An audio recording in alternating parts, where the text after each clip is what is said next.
Ian Horowitz. He is out of Philadelphia. They didn't see your hands because now you can do it. Now they can see it. See your hands. There we go.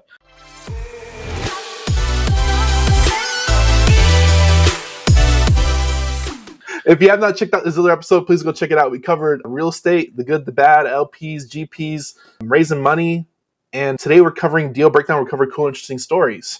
Ian, what is your cool, interesting story you have for us today? We kind of alluded to in the other episode, but let's hear the full story today. Yeah, man. I would say the number one deal that absolutely changed our lives was a 76-unit apartment building that we did during COVID. It was 76 units. We got a phone call from a wholesaler friend of ours, and he called us up and he said, "Hey, man, I got this 76-unit apartment building. She wants to sell it." I said, "Okay." And as I'm hanging up the phone, he says, "Oh, by the way, she wants to owner finance 90% of it." I said, "Okay, whatever." So hang up the phone and walk over to my business partner's office. I said, "Hey, Dan, I just got this phone call. Shane and his partner want to wholesale this 76-unit apartment building. They just want a flat fee. And the owner wants to owner finance 90% of it." He said, "No effing way. This is bullshit, whatever." I said, "All right, Dan, I'm going to take the meeting. Off I go. I'm going to go do it on my own." He's like, all right, I'll come. So we go and meet with her. And the way we actually got the lead and the reason she wanted to contact us was because we had written a book on what we were doing, Section 8 housing, and what we were doing really well at that time. And she had kept tabs on us online, was kind of, I guess, Facebook stalking us, knew about us. So we sat down and discussed with her about purchasing her facility. Well, she was talking to us and she was talking to two other groups. So we went and toured the facility. Now, mind you, this is in August of 19. We're touring the facility. We're doing everything. We submit our offer. Well, we submitted the offer. She came back. She said, "Do best and final." So we said to ourselves, well, how can we pay the most, but keep what we need to do? Well, everyone with owner financing, most people are like, "Oh yeah, just do a 30-year note and do this interest rate." So what we did was we started toggling the interest rates and the term. So we were able to give her a better interest rate, a better price, and we carried it out for a 40-year term. Because the other thing she told us in this meeting was, "I need $20,000 a month to take care of my mother. It's her property. I want the $20,000 a month so she can have in-home care while she's basically on hospice, and I don't want to send her to a nursing home." And I said, so we knew that. So what we did was we toggled the numbers to the point where we had to pay her roughly $20,000 a month to make that happen for her. So from there, what happened was she didn't actually go with us. She went with another group, which I thought was weird. But what I did was I called her probably a few months later. Now, mind you, we're going into December, January, somewhere in there. We're getting ready to buy a 34-unit apartment building. We need to raise some capital for it. So I called her up. I said, "Hey, Judy, know you're coming into some money. You're probably getting ready to close White House. You want to invest with us?" I thought we had a really good conversation. So that's why I was willing to call her. Like, we connected on a lot of things. She worked for the police department. We worked for the fire department. We had a lot of similarities. And when I called her that day, she said, "No, actually, the deal hasn't closed. The guy that I wanted to go into contract with is playing all kinds of games. He's trying to do some tax saving things because it was on 3 parcels. It wasn't going to work. It was all this other crap." And basically, when I called her that day, she said to me, she said, "You know what? I think I screwed up and I want to sell the property to you and Dan." And I said, "Well, if you're in contract, I don't know if you can legally do that." And she said, "I'm actually not in contract. Let me call my lawyer." Called her. Next day, dude, not even 24 hours later, we're in her lawyer's office sitting there like two little schoolgirls. We're like, "Oh, yeah." We're like negotiating all the little terms of it. And we had a signed contract right there. Me and Dan are just like trying not to scream. We're walking out the lawyer's office, like both like giggling.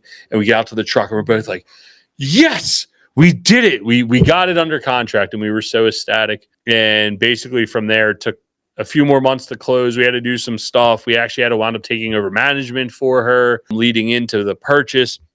The whole thing was a mess overall, but we got the deal done at the height of COVID in June of 2020. Wow. That is a story. Yeah, man. Well, and it gets better. I mean, I'm not going to spoil it, but it does get better. I promise. So let's jump a little bit into things. So you got the lead off a book. Yeah, so we wrote a book. It's called Subsidized. It's on Amazon. And basically what happened, I mean, dude, you know, you get all these real estate meetups and whatever else. Everyone's like, oh, how do you do this? How do you do that? And you just like, at a certain point, you're like, I can't tell everyone the same damn story over and over again. So what I did was I hired a ghostwriter and I told her my whole story, sent her every presentation I ever done. And I said, I want to turn this into a book. And she turned it into a book. And now we sell it. Or at the time we were advertising to sell it, to generate some additional leads and capital investors. And ultimately that she saw that, and that's what led her to contacting us. Amazing.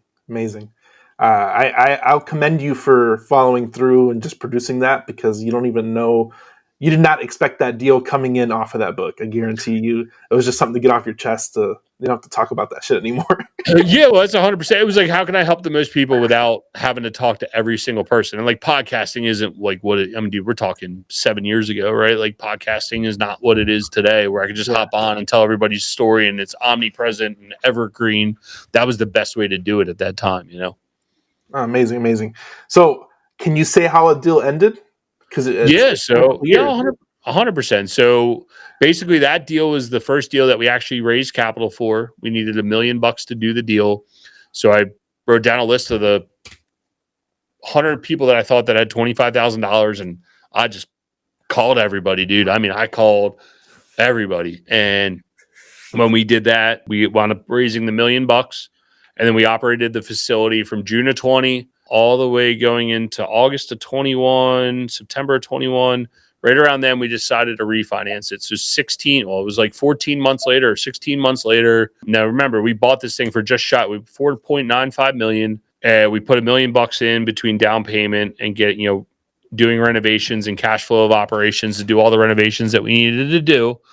And then we got a valuation of $9.8 million and refinanced it for basically $7 million. Got a 7-figure payday and quit our jobs the next day. After we paid out our investors and paid ourselves out, we literally quit the next day. And that was it. That deal right there allowed us to quit. And then furthermore, it gets even better.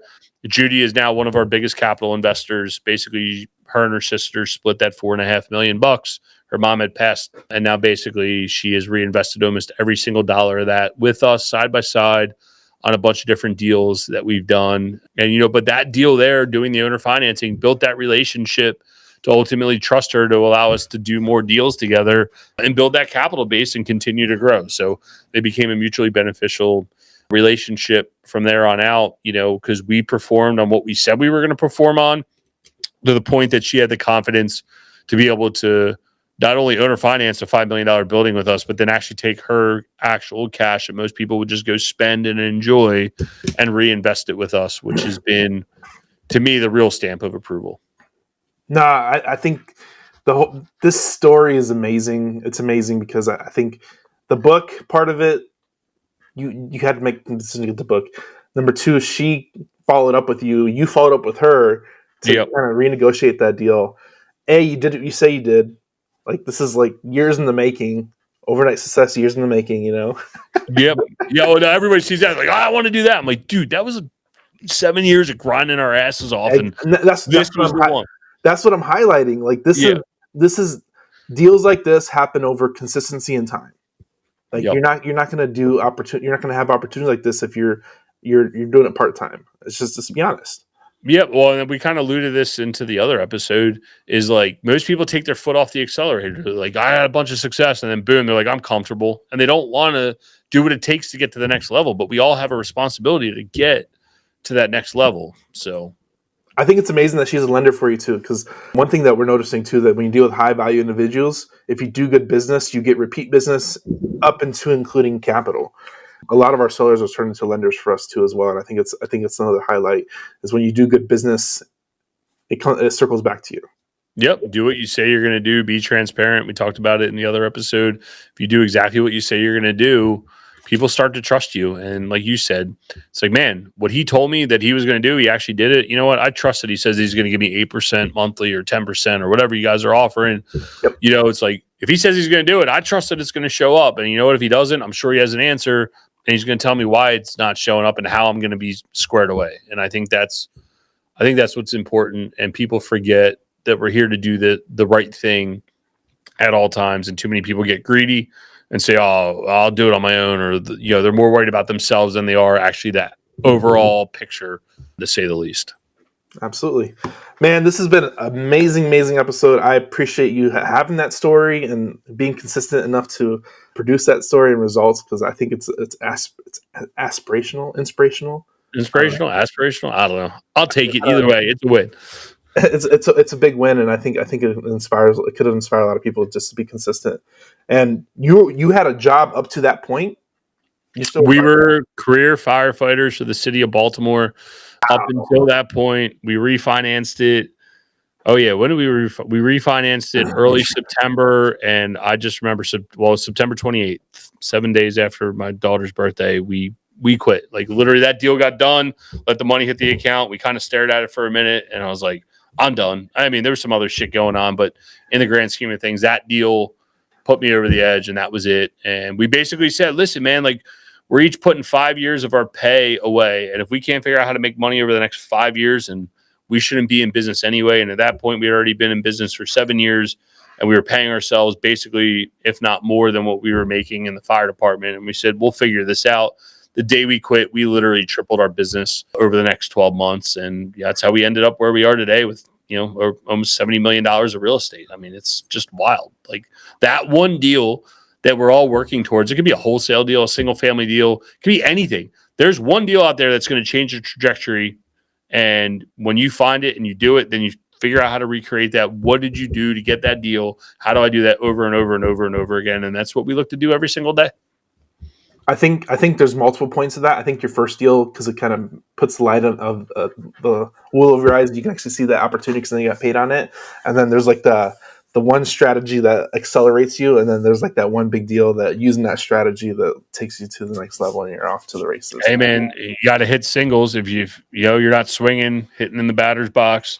If you're not swinging at pitches, you can't hit a home run, dude. Right? Like, or Wayne Gretzky, you can't score a goal or whatever, miss 100% of the shots you don't take or whatever it is. Right? Like, you got to get out there and do it. How many people sit on the sidelines that aren't willing to swing the bat? And again, if we never did our first deal, there's no way we could have ever done this deal out of the gates, let alone ever being in business, right? Like it's just a home run of a deal. And I'm so appreciative of what Judy did for us and how we were able to get that deal done. And, there's something bigger in the universe. I'm not a God person, but whatever's out there was looking out for us, and it worked out the way it was supposed to.